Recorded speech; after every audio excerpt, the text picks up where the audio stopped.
Bienvenidos amigos y amigas a la cuarta temporada, pero el capítulo 10 de Ciudadanos en Línea, correspondiente a la primera quincena de julio de 2023, para conversar con los panelistas clásicos y también a veces con algunos invitados de lo que ha pasado en Chile, fundamentalmente, pero también a veces en el mundo y que usted, como ciudadano informado, debe saber. Partamos entonces inmediatamente con esta pequeña introducción que yo suelo hacer en cada programa con lo que está pasando, que sea relevante en el mundo y luego en Chile. Partamos. En el contexto internacional partimos en Afganistán. ¿Por qué allá? Porque resulta que un portavoz del Ministerio del Vicio y la Virtud, sí, para que ustedes sepan, en otros casos, en otros países peor, hay Ministerio del Vicio y la Virtud de Afganistán, informó que el gobierno del país ha decidido prohibir los salones de belleza. Si usted creía que las mujeres en América Latina tenían problemas, imagínense el problema de las mujeres de Afganistán. Se trata de la restricción más reciente del Talibán a los derechos y libertades de las mujeres y niñas afganas después de las órdenes que les prohíben acceder a la educación, los espacios públicos y a la mayoría de los empleos. Vamos a Europa. En Alemania, la extrema derecha, o lo que algunos llaman extrema derecha, habrá que evaluar bien qué tan extrema es, gobernará un distrito por primera vez desde la Segunda Guerra Mundial. Alternativa para Alemania, AfD, si se llama este partido, ganó las elecciones de la comarca de Sonnenberg, en el estado de Turingia, al este de Alemania, logrando introducir a su primer político al frente de un órgano local de gobierno. La victoria de Robert Sesselmann no solo lo convierte en líder de uno de los 294 distritos de la mayor economía de Europa, sino que representa un hito para su colectividad, que ha alcanzado máximos históricos en las encuestas nacionales. Aunque los partidos de ultraderecha han ganado terreno en toda Europa, la fuerza de AfD es especialmente sensible en Alemania debido al pasado nazi del país. Presta atención a lo siguiente, sobre redes sociales.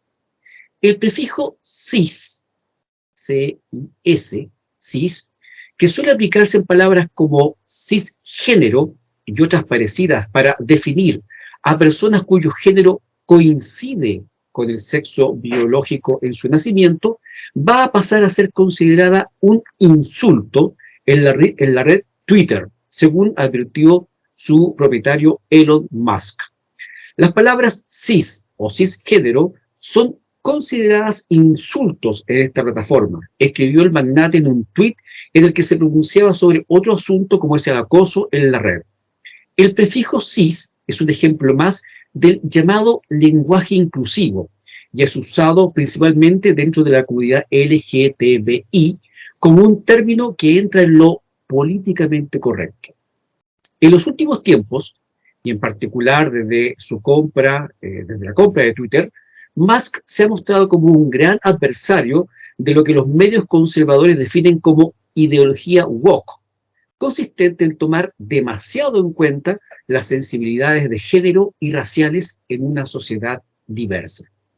Ahora bien, no solo Elon Musk está arremetiendo con lo que algunos llaman la generación de cristal, pues en un histórico fallo contra la, escuche bien, discriminación positiva, la Corte Suprema de Estados Unidos elimina ciertos criterios raciales en procesos de admisión de universidades. La Corte dictaminó que las universidades de Harvard y Carolina del Norte vulneraron los derechos de estudiantes blancos y asiáticos al favorecer a individuos de otros grupos raciales en sus procesos de admisión. A su juicio, estas políticas de discriminación positiva contravienen la igualdad ante la ley consagrada en la 14ª enmienda. En otro fallo muy relevante, la misma Corte Suprema de Estados Unidos dictaminó que un empresario puede denegar servicios a personas homosexuales, alegando creencias religiosas, y dijo que en ese ámbito la libertad de expresión permite sortear las leyes diseñadas para prevenir la discriminación por raza, género y orientación sexual. El caso es el de una diseñadora gráfica cristiana que crea sitios web de bodas y quiere rechazar encargos de parejas del mismo sexo. El tribunal falló 6-3 a favor de Lori Smith, a pesar que una ley de Colorado prohíbe la discriminación basada en la orientación sexual, raza, género y otras características. Smith había argumentado que la ley viola su derecho a la libre expresión.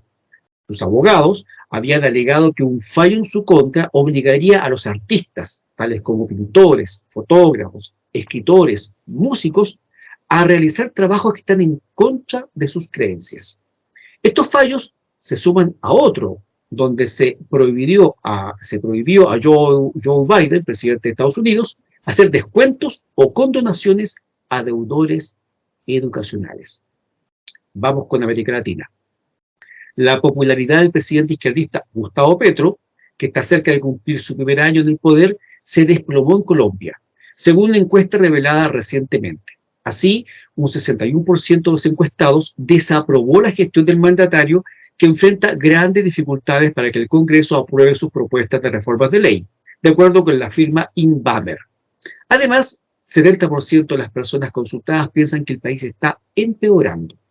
Desde que llegó a la presidencial Casa de Nariño, el 7 de agosto de 2022, Petro ha reemplazado a 10 de 19 ministros y sus críticos le reprochan desorganización e improvisación. Por otra parte, cada vez más cerca de Chile, el máximo tribunal electoral de Brasil formó mayoría para prohibir al expresidente de Brasil, Jair Bolsonaro, presentarse a las elecciones hasta 2030, acusado de abuso de poder y malversación de recursos públicos. Los cargos se derivan de una reunión que Bolsonaro mantuvo con embajadores en julio de 2022, en la que difundió información falsa sobre el sistema electoral de Brasil y puso en duda su credibilidad, una estrategia que el expresidente utilizó en su campaña de reelección. La reunión fue retransmitida en directo por canales de televisión oficiales y en YouTube. En Venezuela, la líder opositora María Corina Machado rehúsa retirarse de elecciones primarias pese a una controvertida inhabilitación política. La Contraloría General venezolana la inhabilitó para ejercer cargos públicos durante 15 años, acusándola de ser partícipe de una supuesta trama de corrupción orquestada por el disidente Juan Guaidó. Es tal la falta de pruebas de la acusación que el Alto Comisionado para los Derechos Humanos instó a que Venezuela respete plenamente el debido proceso y que adopte medidas para prevenir y sancionar los ataques, la intimidación y la criminalización de las personas que expresan su disidencia. Subrayó que los próximos procesos electorales de Venezuela deben ser transparentes, inclusivos y participativos, e instó a que se levanten todas las restricciones indebidas al derecho a participar en los asuntos públicos. Veremos si el señor Maduro le da pelota a esta instrucción. Llegamos a Chile. Han ocurrido muchas cosas las últimas 2 semanas, pero el gobierno de Gabriel Boric no deja de estar en el primer lugar de la pauta noticiosa. Luego de enfrentar a duras penas los efectos de las lluvias, con lentitud, debiendo volver de su casi injustificado viaje a la Antártida, le estalla el caso Convenios, que lejos de ser un punto negro aislado, se exhibe como una práctica masiva que se instaló en la actual administración para entregar millonarios recursos a fundaciones con poca experiencia, sin giro en proyectos adjudicados y donde lo más común es que haya militantes de Revolución Democrática que además tienen vínculos familiares o de pareja. Cuando todo parecía circunscrito a Revolución Democrática, aparecen nuevos antecedentes de una organización vinculada esta vez a Convergencia Social, el partido del presidente, a la que le pasaron 75 millones para limpiar Isla de Pascua. Sin embargo, una denuncia que involucra al gobernador de la Araucanía, Luciano Rivas, el único gobernador que no es de centro izquierda en el traspaso de más de 1.200 millones de pesos a una fundación de Viña del Mar para ejecutar 6 proyectos, entre ellos la difusión y posicionamiento de destinos turísticos, muestra que este tipo de eventuales malas prácticas pueden ser protagonizadas por cualquiera. Se trata de la llamada Fundación Local, con domicilio en Reñaca, Viña del Mar, y creada recién el año 2020. Son 6 proyectos que deberá ejecutar la Araucanía, entre ellos el piloto Tecno Fortalecimiento de Oferta Turística y el piloto de Educación, Gestión y Revalorización de Residuos Domiciliarios, todos por un total de 1.200 millones de pesos. En otro caso, una misiva al estilo carta de recomendación, firmada por el alcalde de Coronel, Boris Chamorro, contradice sus propios dichos. Y es que el documento, fechado el 25 de abril de 2022, demuestra que el jefe comunal sí incidió en el traspaso por asignación directa de 274 millones de pesos del gobierno regional del Biobío a la corporación Red Cultivarte, que dirige su cuñada, Elizabeth Villanueva. Al ser consultado por la radio Biobío, Boris Chamorro había descartado haber tenido alguna injerencia en el cuestionado traspaso de asignaciones del GORE a la mencionada ONG. La carta con timbre del municipio y la rúbrica de la autoridad manifiesta que la ilustre Municipalidad de Coronel apoya a la organización no gubernamental Red Cultivarte en la postulación que realizará al Fondo Nacional de Desarrollo Regional. A su vez, de haber dado un apoyo similar, se acusa a Javiera Martínez Fariña, directora de sus presupuestos, nada menos, la DIPRES, que está encargada de darle un uso eficiente a los recursos del Estado. Y también esto golpea a Miguel Crispi, que también habría dado una carta de recomendación desde el segundo piso de La Moneda. Las preguntas que muchos se hacen detrás de estos casos son 3. 1. Si es necesario que se contrate a un tercero, que muchas veces contrata a otros, a su vez, para ejecutar acciones que podrían desarrollar directamente las reparticiones públicas mandantes. 2. ¿Por qué se le entregan recursos a instituciones con poca o ninguna experiencia en el área de los proyectos a tal punto que ni siquiera tienen el respectivo giro de actividades? Algo que ahora se puede hacer hasta por internet en forma instantánea. Y 3. ¿Por qué esos contratos se hacen por trato directo, cuando no se trata de servicios urgentes ni especializados, que son algunas causas que justifican el trato directo? Y la guinda de la torta, a propósito del primer caso que involucra a Fundación Democracia Viva, el diputado de Convergencia Social, Gonzalo Winter, señaló en un canal de televisión que, comillas, es una situación muy complicada que obviamente no ayuda, porque te deja frente al país marcado por un caso que pareciera ser un acto de corrupción. Cierra comillas. Luego agregó, abro comillas, creo que tiene algo de bueno. Voy a decir algo muy complicado, así que espero que los telespectadores sean generosos con la interpretación que voy a decir. Presta atención.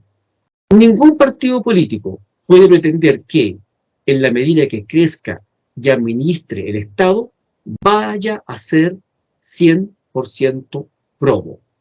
Porque eso es imposible, en la medida que tú tienes una gran cantidad de personas. Cierre de comillas. Sí, Gonzalo, los chilenos somos muy, muy comprensivos contigo y con tu gobierno. Comenzamos el capítulo 10 de la 4ª temporada de Ciudadanos en Línea, correspondiente a la primera quincena de julio de 2023. Saludo a los periodistas clásicos del programa, Cristian Larraín Ríos y Pedro Iturrieta Vergara, y le envío un gran saludo a nuestro amigo Fernando Palma Tapia, que está en actividades profesionales que le impiden participar en algunos capítulos. Ya volverá. Y en su reemplazo, para este capítulo, hemos invitado y ha aceptado gentilmente la invitación a participar al vicepresidente de la Fundación Cuauhtémoc Barrio y politólogo Rodolfo Jara Muñoz. Bienvenidos, caballeros, a este nuevo capítulo. ¿Cómo estás, Pedro? Bien, bien, Alejandro, un saludo para ti, para Cristiani, para Rodolfo. Un gusto hoy día compartir. Cristian, bienvenido, ¿cómo estás? Muy bien, muchas gracias, Alejandro. Feliz de estar con Rodolfo. Ojalá que tengamos una conversación entretenida y fructífera. Muchas Pedro, gracias, por cierto, Cristian. perdón. Bienvenido, Rodolfo, ¿cómo estás? Muchas gracias por participar en este capítulo. Muy bien acá igual y gracias por invitarme, sobre todo. Sea una muy buena conversación. Y Rodolfo es vicepresidente de la Fundación Conectemos Barrio, una fundación reciente, donde hemos estado trabajando desde el año pasado, ¿cierto, Rodolfo? Y que Sí, desde el está año pasado. genuinamente enfocada en temas de urbanismo social y, ojo, no tiene vínculos con Revolución Democrática. Así que no ha recibido ni un peso, menos por trato directo de ninguna parte. Así que está con las manos limpias. Lo demuestra. ¿Cierto, Rodolfo? Perfecto. Exacto. Bueno, y luego de esta introducción que yo he hecho, que espero haber abarcado, digamos, algunos aspectos relevantes para empezar a poner temas en la mesa, vamos entonces a iniciar la ronda habitual, donde en algunos minutos nuestros panelistas y también el periodista invitado tienen la ocasión de contarnos cuáles son los temas que ellos estiman que son los más importantes que hay que agregar entonces a esta agenda de conversación. Partimos entonces contigo, Pedro Iturrieta. Gracias, Alejandro. Buenas noches a todos nuestros televidentes ahí, seguidores de la red. Mira, yo comparto el planteamiento que hiciste. Me gustaría añadir, además, a ese detalle, la situación conflictiva que está sucediendo en Francia, las protestas sociales que ha tenido que enfrentar el presidente Macron, el levantamiento de la población en diferentes departamentos franceses, pero que también han trascendido a Suiza, a Bélgica, fundamentalmente vinculados a la población musulmana. Inclusive en Canadá también hubo algunos atisbos de protesta. El control de las redes sociales por parte del gobierno, tratando de alguna manera de evitar, digamos, la coordinación de estos grupos, y también la reacción y la exigencia de la policía francesa a través de sus sindicatos del reconocimiento y la protección de sus integrantes para poder desenvolver, digamos, las acciones correspondientes de disuasión y de control de la población que estaba protestando. Una situación realmente conflictiva para Francia. Ese es un punto que me gustaría añadir. La nebulosa que se plantea en Rusia también respecto al conflicto que se tendió a acrecentar entre el grupo paramilitar Wagner y el presidente Putin. Y obviamente la situación que tú mencionabas también de Brasil y de Venezuela, donde obviamente la principal candidata y líder de la oposición a Maduro en Venezuela, María Corina Machado, fue excluida con medios rebuscados por parte del gobierno de Maduro, sacando a la principal líder opositora de la contienda electoral, lo cual obviamente empaña y pone en tela de juicio la transparencia y la real libertad que hay en esa instancia, en ese país. Y llegando a Chile, que es un tema sumamente relevante lo que planteas tú, lo que has explotado en el caso Fundaciones, pero en ese contexto también añadir la situación compleja que está atravesando el Ministerio de Vivienda, que era aparentemente el núcleo donde se desplegaban y donde explotan estas situaciones y que está afectando al ministro Montes, en donde hay algunas voces que ya están planteando inclusive la destitución del ministro. Lo cual ha generado también un conflicto por la defensa que ha hecho el Partido Socialista de ver que una de sus cartas y figuras históricas podría estar peligrando digamos, por toda esta situación que tú ya describías bien del manejo de fundaciones y recursos públicos. Y que ha tensionado, obviamente, porque el ministro Monde del Partido Socialista, Revolución Democrática es el partido de gobierno que está más complicado, pero sería el ministro el que podría llegar a eventualmente a ser puesto en cuestionamiento. También la situación de información que se vivió en el gobierno, donde el presidente Boric dio una declaración que hacía entender que él tenía noción y tenía conocimiento, lo mismo lo dijo el senador Latorre, de estos hechos, pero donde aparentemente no se habían tomado las medidas ni los resguardos. Entonces también eso hace pensar que esta situación obviamente podía tener un caudal de conocimiento previo de figuras relevantes que no habían actuado a tiempo y que solamente trataron de dilatar y ganar, digamos, un espacio para manejar esto, y lamentablemente estalló. Añadir a eso también el lamentable episodio que rodea esta celebración de los 50 años que ha preparado el gobierno, de la caída del gobierno de Allende, que afectó ni más ni menos al coordinador, al organizador de esta actividad, de esta acción, que es Patricio Fernández, el que dio unas declaraciones que no atentaban en rigor estricto con lo que es la esencia del respeto a los derechos humanos, pero que no gustó a una parte del gobierno y a organizaciones vinculadas a esa parte del gobierno, que pugnaron fuertemente hasta lograr la renuncia de Patricio Fernández, lo cual pone también una situación de cuestionamiento importante respecto a la libertad de expresión, ni más ni menos, que se vincula con otro hecho que también está sucediendo, que fue la creación de la Comisión contra la Desinformación, que es un hecho también complejo, porque cuando tú apuestas a buscar verdades únicas, excluyes la necesaria crítica, excluyes el cuestionamiento, excluyes en definitiva el debate y la libertad de expresión al final en una condición de búsqueda moral y purista de una sola y exclusiva verdad. Y esa situación obviamente es preocupante. La Asociación Interamericana de Comunicaciones se manifestó al respecto, hizo presente la inquietud. Si bien no es una organización creada y con una fortaleza tal en el presente, sí, así han nacido todas las instituciones que en el devenir pasado han constituido finalmente entidades persecutoras e inquisidoras respecto a la libertad. Entonces, es el germen lo que podría poner en tela de juicio. Hay gente que no lo ve como problemático, yo sí lo veo problemático. Y veo problemático que se intente instaurar verdades únicas, porque la opinión diversa, distinta, de una sociedad democrática es incompatible con verdades únicas. No hay verdades únicas, ni la ciencia tiene verdades únicas, porque cada cierto tiempo los paradigmas se van cayendo y hay nuevos enfoques, nuevas formas de percibir y entender la realidad.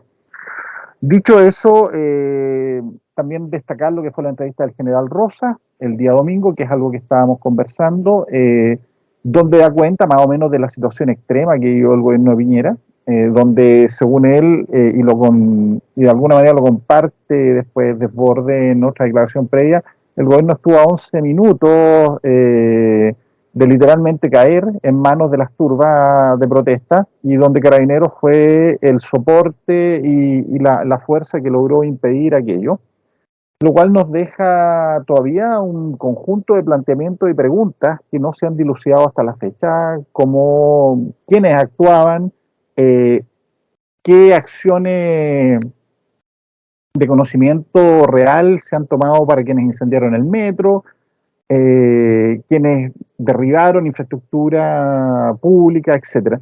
Es un manto de duda que queda, y lo que sí uno puede entender es que tamaña y significativa destrucción no fue casual. Yo creo que acá la división está bien entre la causalidad y la casualidad. Yo tiendo a pensar que algún nivel de causalidad hay en todo ese evento, y uno esperaría que en algún momento eso se dilucidara. Finalmente, señalar que el día de hoy ha explotado un nuevo caso que de alguna manera se va aparejado con el tema de las fundaciones, que es el escándalo de la JUNAEP, en donde se está hablando de 3.500 millones de pesos destinados a 30 colaciones. No sé si yo me equivoco o la prensa, pero es una cifra muy relevante, muy alta, y es una sola arista que está significando incluso la solicitud por esta causa también de la destitución del ministro Ávila. Esos serían como temas para mí relevantes, Alejandro y demás integrantes. Gracias, Pedro. Sí, de hecho, la acusación constitucional contra el ministro de Educación, Ávila, está pasando casi piola, porque la otra noticia que hemos comentado se ocupan toda la pauta, sin contar algunos temas vinculados también con violencia, la Araucanía, siguió las quemas, algunos crímenes también terribles que han ocurrido en Santiago, en otros lugares. En realidad, todo eso genera un panorama muy preocupante. ¿Qué tal, de Rey? Tu tiempo entonces para que nos cuentes cuáles son los temas que a ti te parece que son más relevantes dentro de toda esta majamama, como dirían por ahí, los árabes. Es difícil después de dos tan buenas exposiciones precisas, eso me gusta, comentar algo, así que voy a tratar de aportar dos o tres ideas lo más significativas posible. Primero, en Estados Unidos, la Corte Suprema de Estados Unidos está haciendo este año realmente noticias increíbles. Recuerden ustedes que hace un tiempo atrás hizo un fallo contradictorio contra un fallo del año 74, porque declarado que el aborto era un derecho constitucional, o sea, dado que era la Corte Suprema de Estados Unidos, todos los estados, los 53, creo, 52 estados norteamericanos tenían que, de alguna forma, aprobar el aborto. Se dio vuelta, la Corte Suprema hace unos meses atrás dijo que el caso, que en realidad el aborto no era un derecho constitucional. Entonces depende de cada legislación local, de federal, establecerlo o no. Ahora nos sorprende la Corte Suprema con un fallo que yo no entendí inicialmente, pero que leyendo la interpretación que le había dado algún jurista, le encontré sentido. Porque claro, tú decías, ¿por qué si esas dos grandes universidades, Carolina del Norte y Harvard, que citó Alejandro, tienen ciertos cupos reservados para personas de color o latinoamericanos? ¿Por qué podría tener eso a estar contra la igualdad? Y el punto es que cuando lo planteas como una cosa estrictamente en relación a la raza y no a la historia personal de esa persona que tiene color negro, de color negro, ahí es donde dice la Corte que está el problema.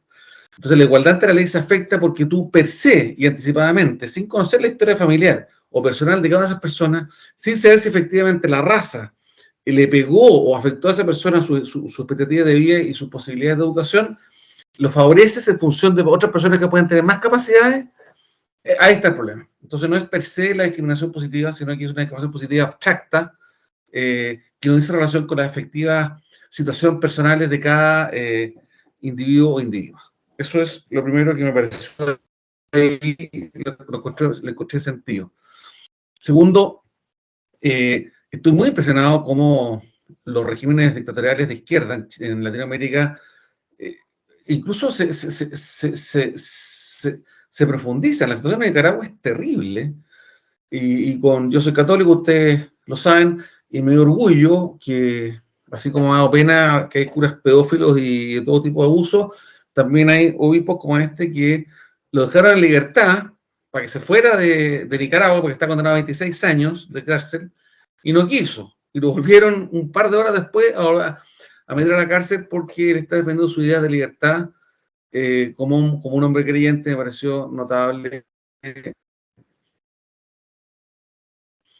Pero está ahí. Y en Chile lo defienden y es impresionante.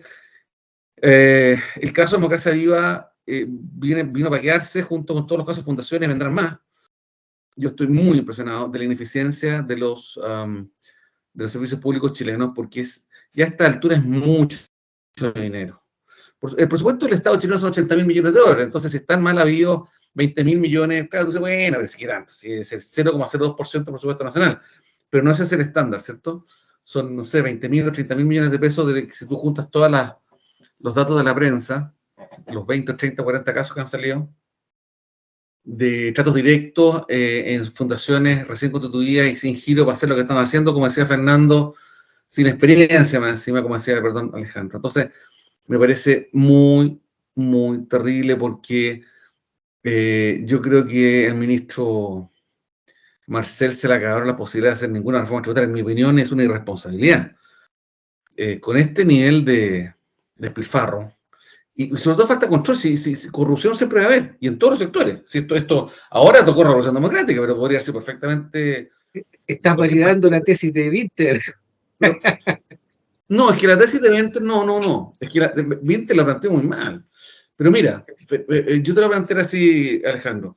Si tú dices, yo voy a ir 1000 veces al año a Concepción, tú estadísticamente sabes que en algún momento va a tener un accidente. Es imposible que en 1000 idas a Concepción desde Santiago no tenga un accidente. Por supuesto, si tú tienes 25.000 funcionarios públicos, con toda seguridad tenéis 4 o 5 corruptos en vez de tienes 100. Si lo que dice Winter, en rigor tiene razón, pero parece, no tenía más que decirlo, se lo comió solito, porque se confundió entero, no tenía más que decirlo, y parece como una justificación, porque además, Revolución Democrática, tuviera 70 diputados, Revolución Democrática, te podría creer tal vez el artículo, pero tiene 4 o 2. Entonces, no es que tampoco sea tremendo partido político como ver si la hubiera en un minuto o la democracia cristiana. Entonces, no, es que mi interés, de verdad es que súper decepcionante su capacidad intelectual. Cuando dijo que el presidente Boric es una especie de guía espiritual, no, o sea, ya está, o sea, realmente... Eso fue a la salida de la cuenta pública. Sí, es un guía espiritual. ¿Qué te pasa? Ese guía espiritual es un ateo, fíjate guía espiritual, me decía. Pero me preocupa el ministro Montes. Yo creo que hoy día escuchado por la televisión, yo no conozco a nadie que haya dicho que el ministro Montes no es una persona proba.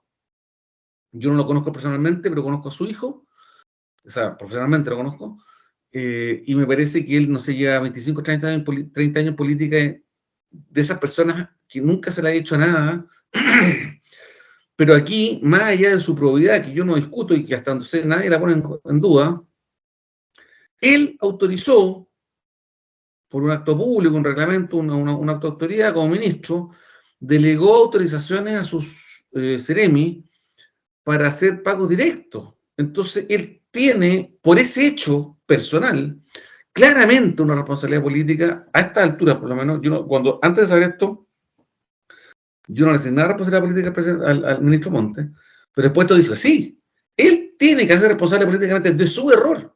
Si él no hubiera hecho eso, probablemente el problema de la Organización o no se producía, habría tenido mucho menor envergadura. Pero él autorizó hacer de invento de pagos por 500 millones de pesos, no sé si exactamente es eso, autorizó el pago, de pagos de hasta 50 millones de pesos, autorizó el pago por designación directa de hasta 200 millones de pesos. No, los valores los acabo de inventar, pero son de ese orden de magnitud. Entonces, me parece que él tiene una responsabilidad política que tiene que asumir, porque claramente esto en parte es responsabilidad de él. Y de verdad a esta altura, y le doy la palabra a Rodolfo, yo soy totalmente opositor a este gobierno, me carga el Frente Amplio, creo que el Frente Amplio es la peor oposición política de la historia de Chile, que yo conozca por lo menos del retorno a la democracia. Fue para mí un axioma, yo no quiero ser con Frente Amplio, yo soy oposición a este gobierno, no quiero ser con Frente Amplio, no quiero ser una oposición artera, malintencionada, poco republicana, que acepte ilegalidades manifiestas con tal de ganar un punto, que incluso es capaz de perjudicar a la gente con tal de ganar unos pocos votos. Yo tengo la peor impresión. Bueno, dicho eso, me da pena el presidente Boric, porque hasta el minuto, por lo menos, no hay claridad de que él haya tenido alguna participación en esto, a pesar de que pudo haber sabido con un poco antes que esto saliera en la prensa, pero eso no lo hace culpable. Pero realmente, él es presidente de Chile, tiene que sacar adelante el país, le quedan 2 años y medio, tiene una coalición que ahora se terminó de dividir, que nunca ha sido muy sólida, se terminó de dividir, no tiene mayoría en el Parlamento, y todavía se cree, no quiero criticarlo, quiero apoyarlo, pero tiene que sacar el país adelante. Y él, queramos o no, es la autoridad para los próximos 2 años y medio. Y tiene que sacar el país adelante y tiene que lograrlo. Y tenemos que apoyarlo, sin dejar de criticarlo, pero apoyarlo. Y por lo mismo, y con esto termino, Rodolfo, tenemos que permitir que él gobierne el país, hacerle críticas justas, apoyarlo en lo que sea posible, apoyarle y criticarle en lo que no sea criticable, y evitar todo tipo de parecido de esta posición a la que fue Frente Amplio. Y en esto un mensaje, después lo podemos profundizar, al Partido Republicano. Porque creo que para algunos miembros del Partido Republicano están cayendo en el mismo juego antidemocrático que cayó el Frente Amplio siendo oposición a Piñera. Ese es mi humilde aporte, bastante más laxo que los precisos comentarios de Alejandro y de Pérez. Gracias. Muchas gracias, Cristian. Disculpa por haberte interrumpido, porque esta es la etapa en que solamente hay exposición de los panelistas, pero no puedo aguantar ahí, está tirándole flores a Winter ya. Interrumpa. Rodolfo Jara, no, que después en el segundo bloque vamos ya a la conversa y nos interrumpimos como locos. Rodolfo Jara. Rodolfo es politólogo, es vicepresidente de la Fundación Mateo Barrer y también tiene algunos vínculos políticos con organizaciones por ahí liberales, en fin. Desde tu visión, Rodolfo, ¿qué es lo más importante que ha pasado las últimas 2 semanas en Chile que quieras comentarnos? Yo me gustaría enfocarme mucho en lo que estábamos hablando recién respecto a las fundaciones, que mucho se ve como un mero acto de corrupción, un intento de obtener recursos, pero realmente era una forma de hacer política. O sea, ellos buscaban financiar su movimiento a través de las fundaciones, y no es un mecanismo extraño. De hecho, ahora hay videos dando vuelta por internet mostrando no me acuerdo si es un simposio en la universidad donde está Íñigo Errejón, que es uno de los líderes del Frente Amplio, y él habla del tema, de la necesidad de tener fundaciones cuando el adversario controla el Estado. Ellos deben tener dónde refugiarse, y esas fundaciones eran el refugio, esencialmente, y para eso necesitan financiarlo. Y eso es importante tener en cuenta, que ellos no tienen los recursos para financiar ese tipo de política, y ese es el objetivo de... Para los amigos que nos escuchan, Rodolfo, digamos que Íñigo Errejón es uno de esos adalides, mentores superiores del partido Podemos de España, que ha estado en Chile. De hecho, junto con... Esto se da en un contexto de que algunos líderes del Podemos estuvieron en Chile y se sabe de los vínculos de Podemos, este señor Iglesias, en fin, con gente que actualmente gobierna. Hay fotografías con Boric, con Jackson, en fin. Ese tipo de personas han estado en Chile alguna vez y hoy día se están reflotando esos vínculos por algunas personas que dicen, mira, estos son los que le enseñaron al Frente Amplio a hacer este tipo de cosas. Te devuelvo la palabra a Rodolfo. Ya. Bueno, era esencialmente eso, que ellos fueron las personas que moldearon esta forma de hacer política al final, y esencialmente lo que ellos buscaban que pasara como desapercibido era obviamente obtener la victoria en la constituyente. Eso le iba a permitir. De hecho, cuando llegó el equipo de Boric a la Moneda, lo primero que hicieron fue desmantelar los equipos jurídicos de muchos de los municipios y las instituciones que tenían. Y esa fue una de las principales razones por la que se toleró muchas de las cosas que están sucediendo ahora. Porque ellos desmantelaron una parte, desmantelaron el equipo jurídico de la Municipalidad de Santiago, de la Municipalidad de Ñuñoa. Es un proceso, es una forma de hacer política. Así que para mí está en su ADN. Ellos no van a dudar y no van a dejar de hacerlo. Ellos consideran que es justo lo que ellos están haciendo, que ellos tienen el deber de al final cambiar Chile, y si ellos tienen que sacar plata del Estado para lograr ese cambio, que así sea. Tan simple como eso. Perfecto, Rodolfo. Oye, algo así como el fin justifica los medios. Esencialmente. De hecho, lo dicen, y eso no es como un secreto, está en YouTube, y de hecho muchas expresiones que lo hacen notar. De hecho, por eso lo que llamaba la atención recién, el tema de que le intenta como un poco bajar el perfil, así como, no, todo pueden tener un acto de corrupción una vez que crecen. Ese mismo discurso hace un par de años atrás era como, ¿se atreven a tener un acto de corrupción? Po? Está todo putrefacto. Los últimos 30 años, gracias a que apareció un par de tipos, pues igual se cae un poco ese... Claro, es que ahí viene un poco, y vamos a hacer la pausa igual, pero solamente cerrar este punto, ahí viene un poco este asunto del doble estándar, porque yo entiendo la postura de Cristian, que siempre trata de ser muy caballero, o es muy caballero, no trata, es muy caballero. También no está caballero, pues ya. Oye, pero yo lo logro. Claro, pero por lo menos, claro. Sí. Y él trata de decir cosas que son básicas de una sociedad desarrollada. Dejemos gobernar, permitamos que gobierne, ayudémosle a solucionar el problema. Y ya está, obviamente, me parece razonable que también le pega un chirolazo al Partido Republicano, que de repente pueden haber personas que están ahí aprovechándose un poco. Pero, ¿qué es lo que pasa? Que estamos hablando de este mismo sector que no le dejaba pasar ni una a Sebastián Piñera. Entonces, claro, este tipo de explicaciones que da de carácter casi matemático, estadístico, el gran filósofo Winter, respecto de que algún corrupto debes tener, sí, claro, eso es evidente, pero entendemos que no tiene que ser la regla general, y tú también lo apuntas muy bien, Cristian, cuando dices, bueno, es un partido chico también, o si no son tantos, en fin, ¿cómo es posible que tan pocos hayan hecho tanto? Esto es como, hay una frase por ahí que nunca tanto le debieron tanto a tan poco. Claro. Podría cambiar al revés. Churchill respecto a la Fuerza Aérea, Claro. Aquí va a ser al revés, nunca tampoco les debieron tantos problemas a tantos. muchos.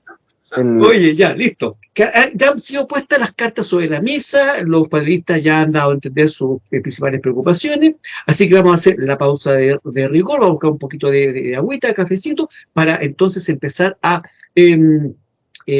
analizar en mayor detalle algunos de estos temas y otros que están por ahí en la palestra. Aprovecho de decir, Cristian, respecto del cura que tú estabas mencionando en el caso de Nicaragua, se llama Rolando Álvarez, es un obispo nicaragüense que él se ha negado ya en 2 ocasiones a salir del país. De hecho, la segunda ocasión fue un fracaso, una conversación que hubo entre el gobierno nicaragüense y un enviado especial del Papa que se lo querían llevar exiliado a Roma, pero este obispo, porfiado, no se ha querido en Nicaragua porque él está solidarizando con todo aquello que está siendo perseguido por el régimen de Daniel Ortega. En realidad está, como diría por ahí, carne de mártir, ¿ah? No se sabe, de hecho hay dudas respecto de su paradero en este preciso momento. Se supone que está bajo la custodia del gobierno dictatorial de Daniel Ortega. Vamos y volvemos para seguir conversando en este capítulo 10 de la 4ª temporada de Ciudadanos en Línea, correspondiente a la primera quincena de julio de 2023.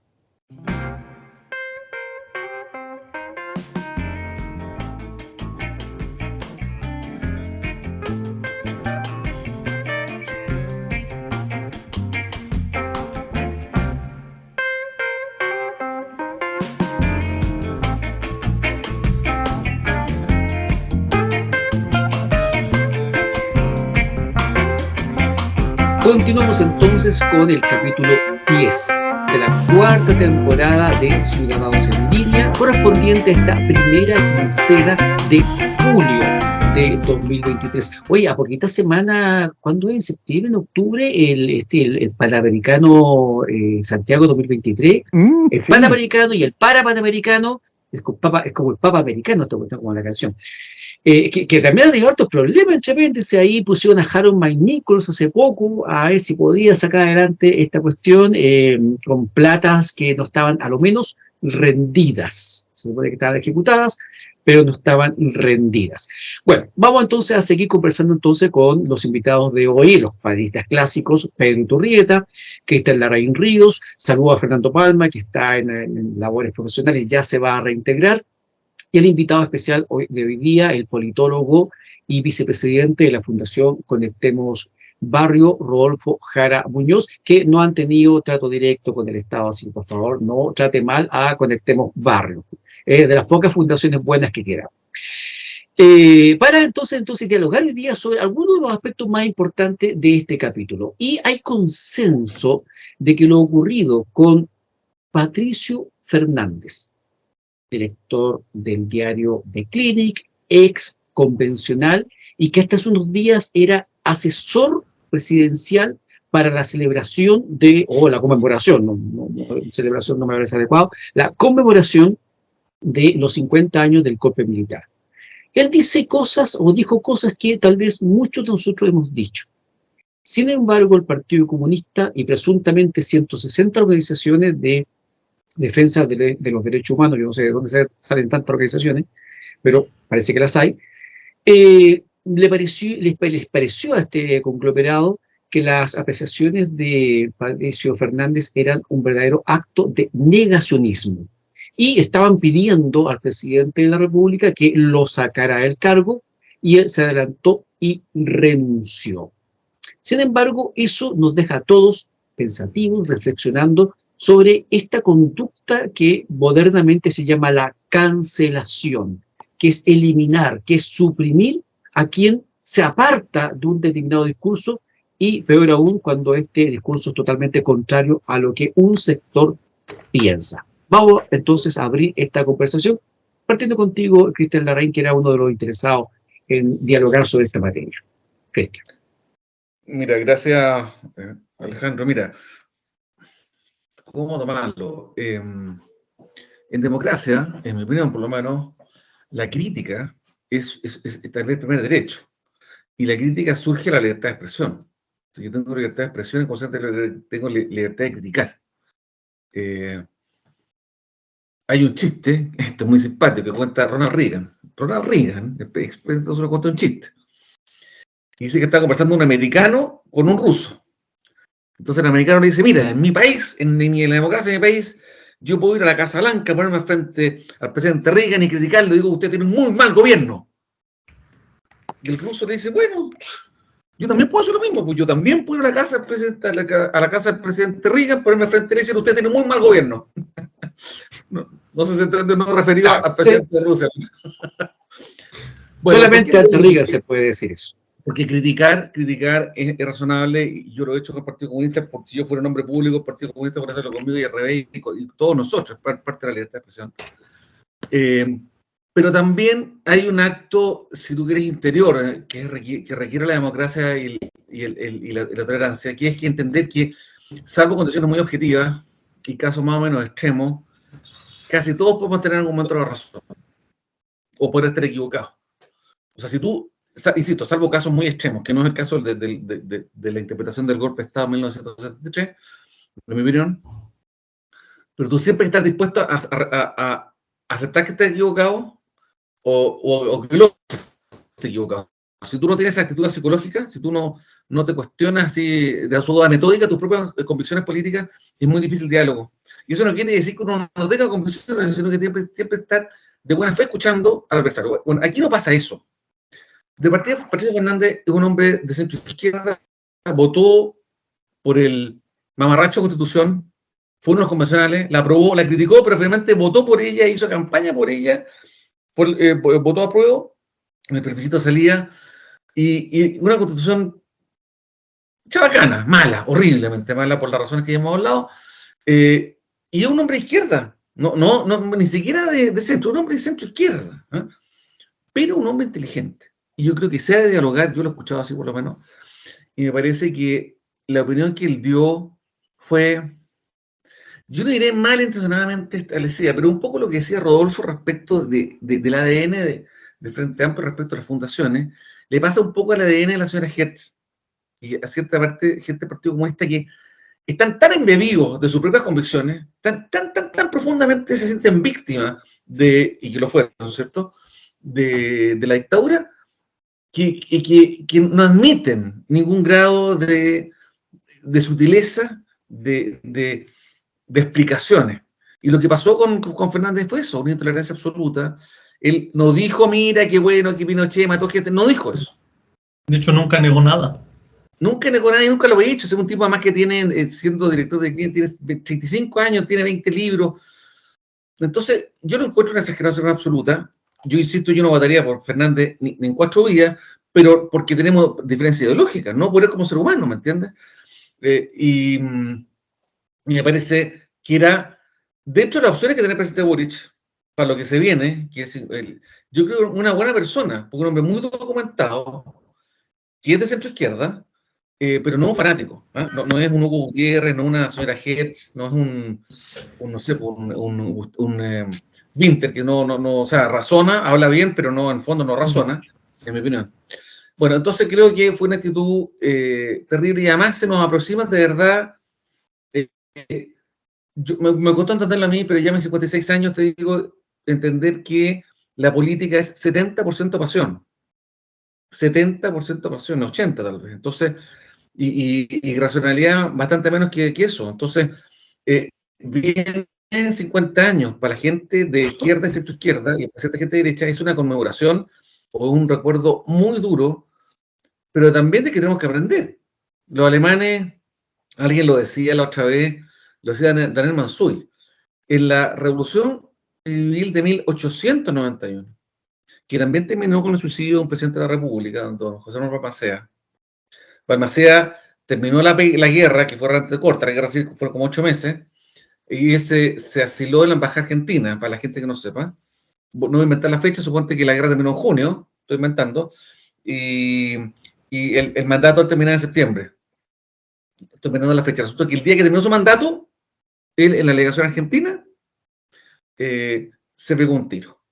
De alguna forma, igual que Allende reconoció que era el primer responsable de esa hecatombe que quedó, pero lo que quería decir es que en esa guerra civil murieron 12.000 chilenos.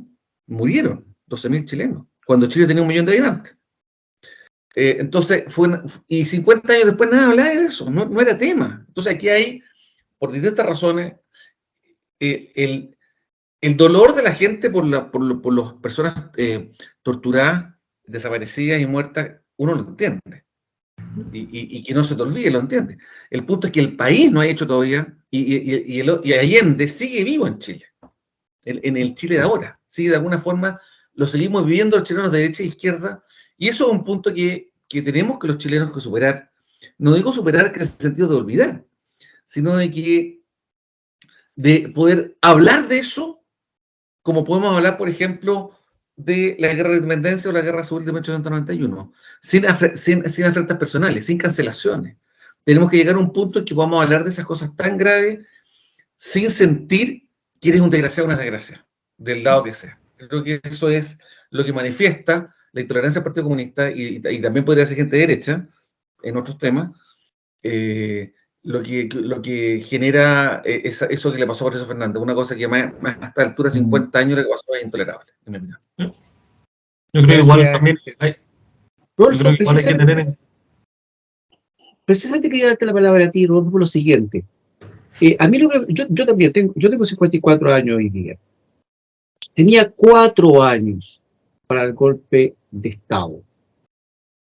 Me siento pasado a llevar por todos aquellos que me arrastran a un tema que a mí, la verdad, no me afectó, afortunadamente. No tengo familiares que hayan sido víctimas ni victimarios. Y créanme que a mí a veces esto me supera, me tiene hasta más arriba de la coronilla.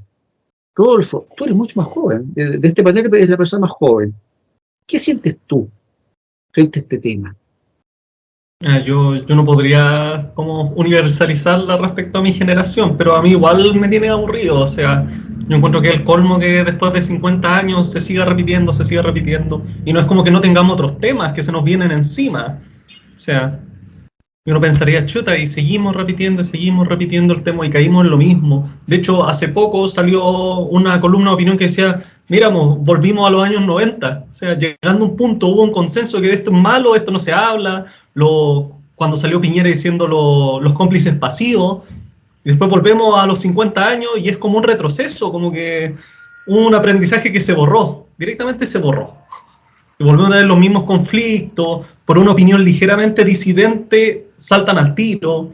Yo creo que se debe en parte un poco a los 50 años, primero porque ya es una fecha sensible, pero yo también creo que se debe al contexto actual político, el fracaso del 18 de octubre, de la nueva constitución, del surgimiento de una ala más de derecha, más dura, la reaparición del pinochetismo, más duro también. Estamos hablando del 36% de la población que dice abiertamente, no, está bien. Ante eso, no sé si era menor, pero al menos existía más pudor a la hora de decirlo.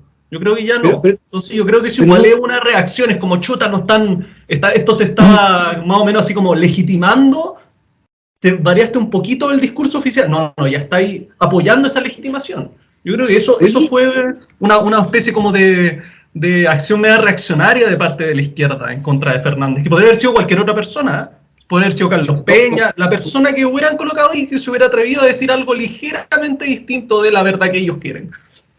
Bueno, esto ya había pasado con Javiera Pará, recordemos, la hija de Manuel Pará, uno de los casos de Collao, uno de los casos más macabros que ha ocurrido en el país, y bastó que ella también se manifestara con algún tipo de disidencia, con algún tipo de reflexión distinta a la línea general de la izquierda más dura, para que entonces fuera muy maltratada por otras mujeres. Ahí el feminismo no servía para nada, ahí se le atacó. Hay que recordar que le echaron por topar un auto.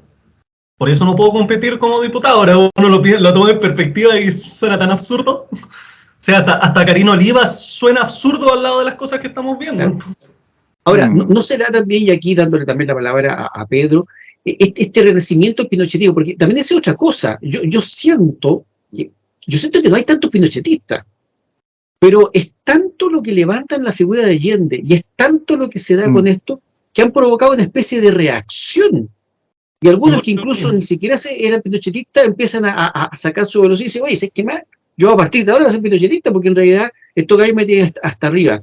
¿Será algo así o no, Pedro, que el revival del pinochetismo tiene algo que ver un poquito con esta política de mantener el tema del golpe militar en la agenda pública con un empeño que cansa? Yo creo que a muchos ya nos tiene muy cansados. A ver, yo siento que un análisis profundo no se ha hecho.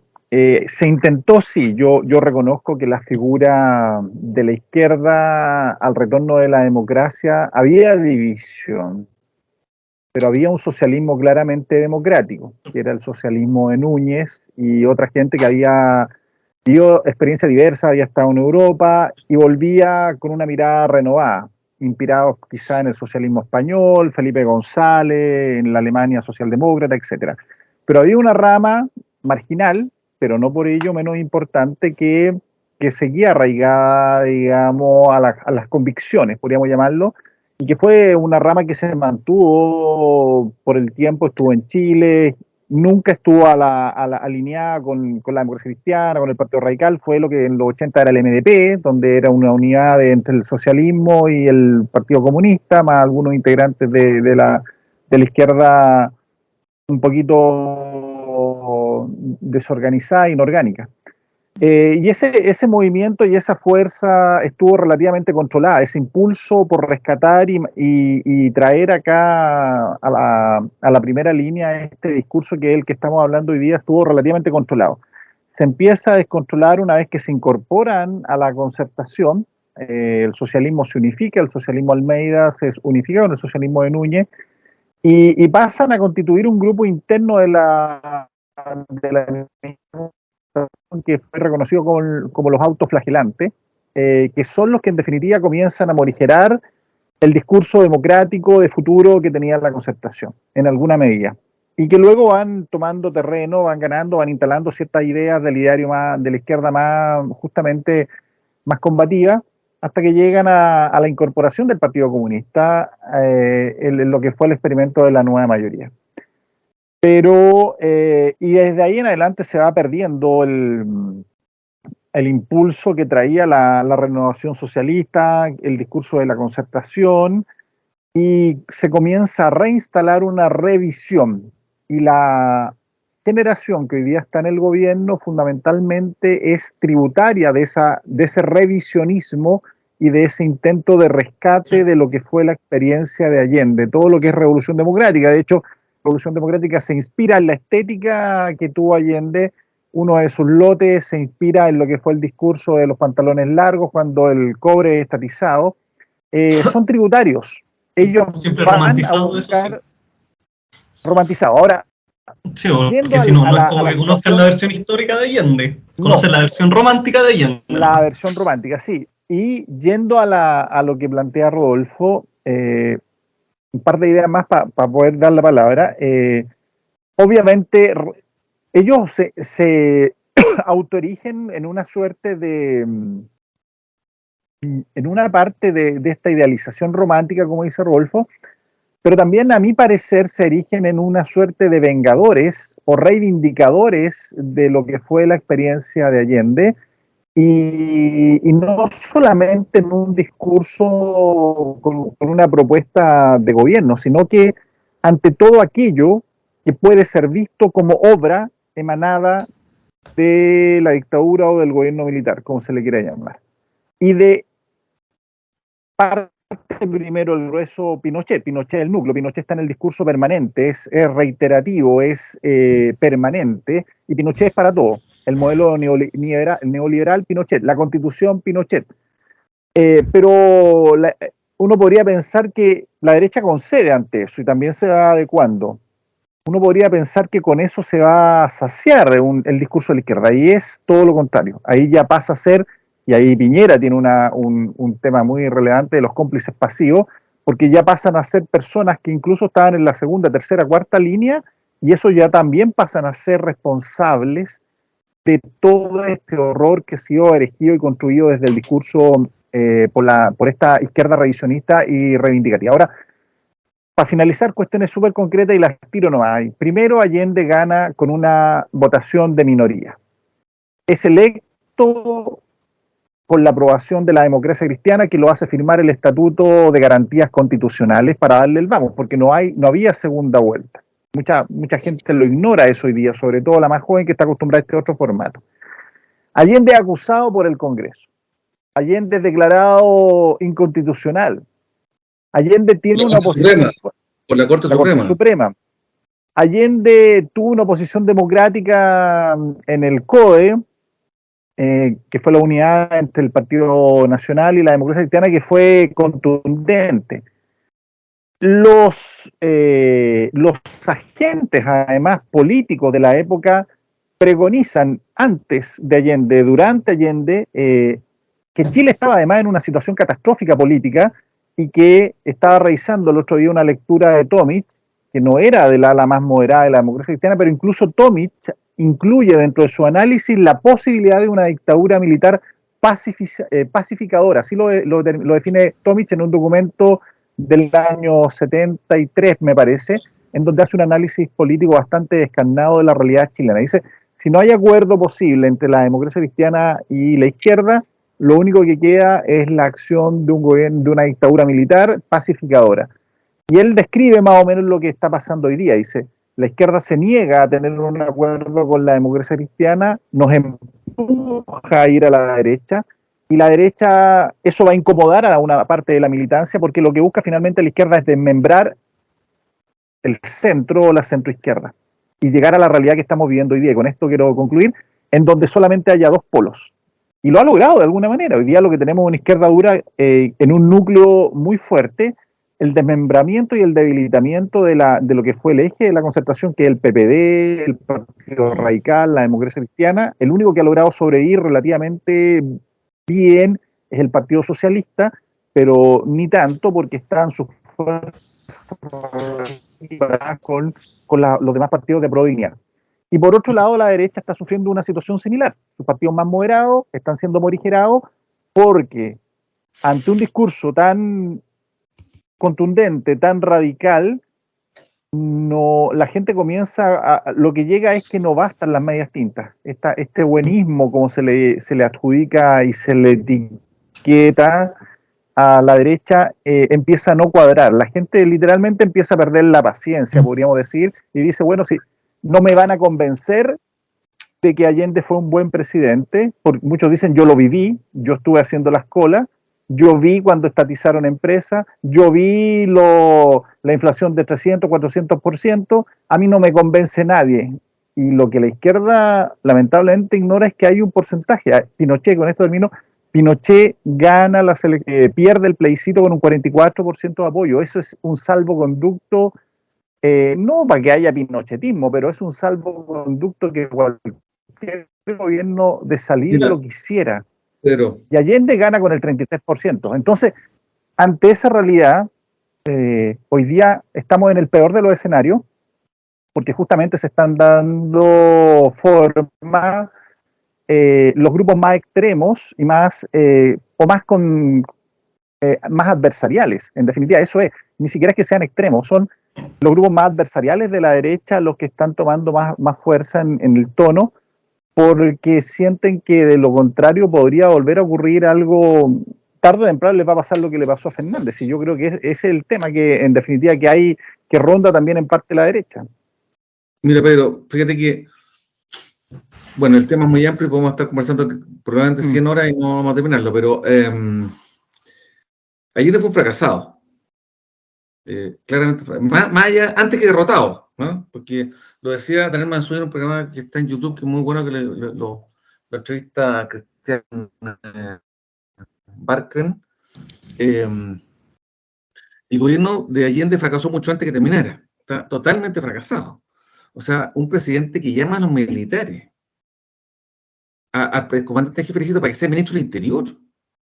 lo hubiera mandado para ser ministro de Seguridad Pública, si hubiera existido el cargo, o ministro de Defensa, tal vez te podría entender un poquito, pero del Interior, el Ministerio Político por definición, lo mandó a negociar con la Democracia Cristiana, lo mandó a negociar con el PP, con el Partido Comunista, con el MAPU.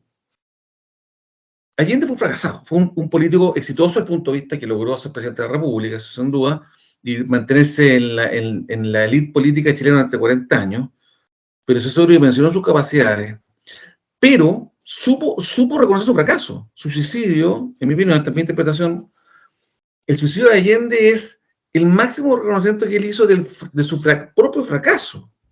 Si Allende no se hubiera suicidado y Pinochet le hubiera perdonado la vida, que son cosas, por supuesto, que especulativas, Allende habría muerto a los años 83, de 84 años, como un puro y triste gil, porque llevó al país a un quiebre espantoso. Se suicidó. Y eso, perdona, y en realidad el comentario para lo que voy a decir ahora, y eso fue lo que no le pasó a Pinochet. Yo por eso soy muy crítico de Pinochet, no solo por la violación de derechos humanos, sino porque fue realmente un corrupto y un cobarde. Pinochet fue corrupto y cobarde, en mi opinión, porque abandonó a su gente, se dejó él, como líder de un movimiento político, exitoso, porque por lo menos que tú, si que nadie me puede creer, fue un líder exitoso Pinochet, no fue un estadista, como decía el profesor Silva, pero fue en el sentido que hizo un gobierno que duró 17 años, que construyó un montón de cosas que hasta el día de hoy perduran, y que en el plebiscito de salida logra muchos más votos proporcionales que los que obtuvo Allende cuando fue presidente. Tú lo dijiste, Pedro, el 44% después de todos los problemas que vivió. Pero muere como un cobarde, falsificando pasaportes, estrangulando plata a través de Sename, pero lo peor de aún, dejando solo a sus hombres. Él, ¿sabes lo que yo habría hecho? Si hubiera sido realmente un orgullo republicano por lo que hice, habría dicho, yo soy responsable de todas las violaciones de derechos humanos. Yo las di, aunque no hubiera sido así, aunque no hubiera sido mentira, habría quedado como un héroe entre su gente, con orgullo. Pues la derecha finalmente le costó mucho, tío, 15 años, darse cuenta que era un tipo cruel, despiadado, que los derechos humanos de la gente izquierda eran lo mismo. A mátenlo nomás que tanto. Entonces, perdió prestigio. Y eso fue tal vez, no lo único, tal vez que lo principal, pero uno de los aspectos, porque todavía estamos acá. Porque tenemos un político fracasado como Allende, que es un héroe, porque reconoció finalmente su fracaso y lo asumió. Y tenemos, entre comillas, el polo opuesto, Pinochet, que fue mucho más exitoso, que en términos de obra, bueno, tuvo más tiempo también, que obras que Allende, pero fue un tipo finalmente corrupto, que Allende nunca lo fue, y cobarde. Para mí cobarde, o sea, dejó todos sus, hay, no sé, 700, no sé cuántos eran, 500, 400 oficiales de ejército detenidos, algunos ya muy ancianos, y él no, y murió haciéndose el enfermo.